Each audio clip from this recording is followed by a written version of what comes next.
तो मैंने मैथ पढ़ना यहाँ पर स्टार्ट किया था और मैथ में मैंने परसेंटेज को एंड कर दिया है। परसेंटेज के जो भी बेसिक्स थे एंड उसके जो भी क्वेश्चंस थे सर ने बहुत ही बढ़िया से पढ़ाया है और मेरे को उसके हर एक एक सवाल जो है ना वो माइंड में पूरे बैठ गया है और इतने अच्छे से पढ़ाए हैं कि लगातार मैं उसमें एक्सपर्ट हो गया हूँ। तो देखो डिपेंड करता है कि टीचर आपको कैसे पढ़ाते हैं एंड ये भी डिपेंड करता है कि जो स्टूडेंट है उसको कैसे एनालाइज करता है एंड उसको कैसे रिकॉल करता है अपने माइंड के अंदर। तो बेसिकली बात ये है कि टीचर और स्टूडेंट ये दोनों को कॉम्बिनेशन मतलब कंबाइंड होना चाहिए इनका माइंड, और ये कैसे चल दोनों का जो माइंड है ना एक जैसे चलना चाहिए तो जाकर आपको उस सब्जेक्ट में आप एक्सपर्ट होते हैं। और जब आप एक्सपर्ट होते हैं आप क्वेश्चंस लगाने लगते हैं और क्वेश्चंस को सॉल्व करने लगते हैं तो आपको अंदर से एक्स्ट्रा मोटिवेशन मिलता है, एक्स्ट्रा एनर्जी मिलती है कि भाई ऐसा लगता है कि मैं दिमाग को मतलब ऐसा लगने लगता है कि मैं एग्ज़ाम्स को अब निकाल लूँगा, एग्ज़ाम्स क्लियर कर सकूँगा। तो आप ऐसे प्रैक्टिस कीजिए, रिवीजन करिए और जो सर बताते हैं क्लासेस में उनका हमेशा पालन करिए, डिसिप्लिन रखिएगा तो आप अच्छे बेहतर कर पाइएगा। तो मैं सबसे पहले मैथ में जो परसेंटेज है उसको क्लियर कर लिया हूँ एंड उसके बाद जो न्यू चैप्टर शुरू हुआ है वो है रेशियो। तो रेशियो में मैंने क्लासेस लिए हैं, लगभग 3 क्लासेस मैंने लगातार 3 क्लासेस। देखो मेरा डेली शेड्यूल है कि मैं इतनी क्लासेस लूँगा। इस डे मैंने डे भी मेंशन किया है और मेरे चैनल पर जाओगे वहाँ पर अगर तुम मेरे चैनल को जब वहाँ पर ओपन करोगे तो वहाँ पर जो पोस्ट वाला जो ऑप्शन है उसमें जाओगे तो मैंने अपने जो डेली शेड्यूल है इस मंथ का जो मई महीना चल रहा है, इस महीने में मेरे को क्या क्या क्लियर करने हैं और किस दिन कौन से तारीख के दिन कौन से लेक्चर्स रखने हैं, कितने लेक्चर्स को क्लियर करना है, वो सब मैंने एक बुक पर मैंने उसको नोट किया है और उसको मैंने पोस्ट किया है। जाकर देखोगे पोस्ट वाले सेक्शन में तो वहाँ पर मैंने अपलोड किया है। और आपको अगर अच्छी लगती है मेरी पोस्ट एंड आपको वीडियो भी मेरी अच्छी लगती है तो कमेंट करना एंड सब्सक्राइब करो कि कैसी है वीडियो।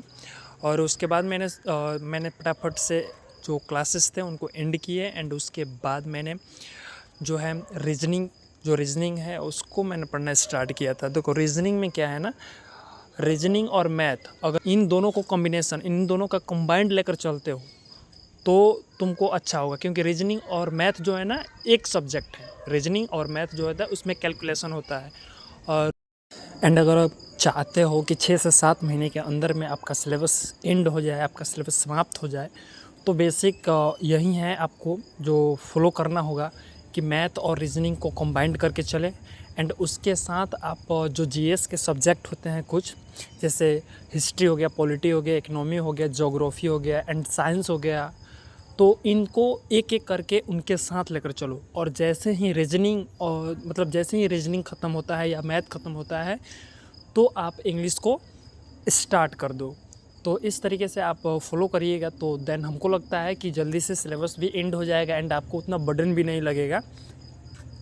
तो मैंने यही फॉलो किया है कि रीजनिंग और मैथ लेकर चल रहा हूँ एंड उसके साथ मैं जीएस के एक सब्जेक्ट लेकर चल रहा हूँ।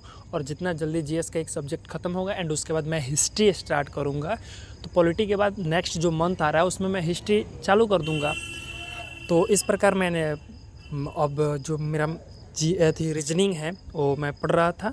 और रीजनिंग के भी क्लासेस जो थे वो मैंने आज का जो तारीख है वो मैंने मेंशन किया है एंड उसके अकॉर्डिंग मैंने 3 लेक्चर्स को मैंने देखा। एंड जब रीजनिंग पढ़ रहा था तो उसमें जो ना है क्लॉक, और वो क्लॉक जो था वो एंड हो गया एंड उसके बाद जो एक लेक्चर था वो स्टार्ट है मेरा कैलेंडर। तो कैलेंडर में सर बेसिक से बातें बताए थे, 365 दिन में क्या होता है और 366 दिन जो होता है उसमें लीप भी होता है, जो लीप वर्ष होता है वो सब उसके बारे में मैं थोड़ा सा बेसिक सर बताए थे। बट आई कॉन्फिडेंट कि सर जो भी पढ़ाते हैं मेरे को भी बहुत अच्छा लगता है और मैं हमेशा इनसे पढ़ता हूँ तो अच्छा लगता है, क्योंकि सर बहुत ही मतलब ऐसे पढ़ाते हैं ना कि दिल गार्डन रहता है, कभी बर्डन नहीं लगता है, कभी मुझे हार्ड नहीं लगती है रीजनिंग। और पीयूष सर का एक डायलॉग है कि जो क्या बोलते हैं, इनका एक डायलॉग है अभी याद नहीं आ रहा है, बट उनका वो जो डायलॉग है बहुत ही अच्छा लगता है और कभी याद आएगा तो मैं बता दूंगा यार। तो उसके बाद मैंने फटाफट से रीजनिंग के जो क्लासेस थे उसको एंड किए। एंड आपको मैं बता दूं कि देखो मैं मेरा जो डेली शेड्यूल होता है वो क्या होता है, जैसे ही सुबह मैं जगता हूँ, सुबह जगने के बाद मैं फ़्रेश होता हूँ। फ़्रेश होने के बाद उसके बाद मेरा रूटीन है कि भाई 6 से चले जाओ। 6 में मैं लाइब्रेरी चला जाता हूँ 6 बजे, और 6 बजे लाइब्रेरी के बाद मैं निकलता हूँ। देखो उसमें तो है खाना वाना खाते हैं, एंड मैं आज आप लोगों को बता दूं कि आज मैं 9 बजे के आसपास में वहाँ से निकला था, 8:30 में वहाँ से निकल गया था लाइब्रेरी से। तो 10 से 12 घंटे आराम से पढ़ाई कर लेता हूँ दिन में, एंड 3 से 4 घंटे, 4 से 5 घंटे के आसपास में मैं नाइट में भी पढ़ाई कर लेता हूँ। और ये नाइट में पढ़ाई इसलिए करता हूँ क्योंकि जो 10 से 12 घंटे मैंने लेक्चर देखे होते हैं, लेक्चर्स को अटेंड किया होता है, उसको मैं रिवाइज़ करता हूँ आकर यहाँ पर। तो मैं बेसिकली और 6 बजे जब गया था वहाँ, तो सबसे पहले मैंने जीएस को ही रिवाइज़ करना स्टार्ट किया था।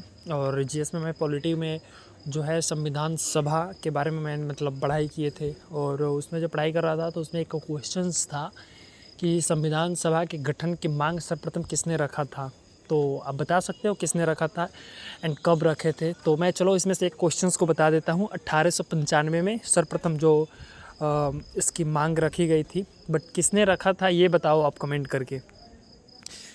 तो ये देख सकते हो, ये है मेरा लाइब्रेरी, और यहाँ से मैं अब निकल रहा था।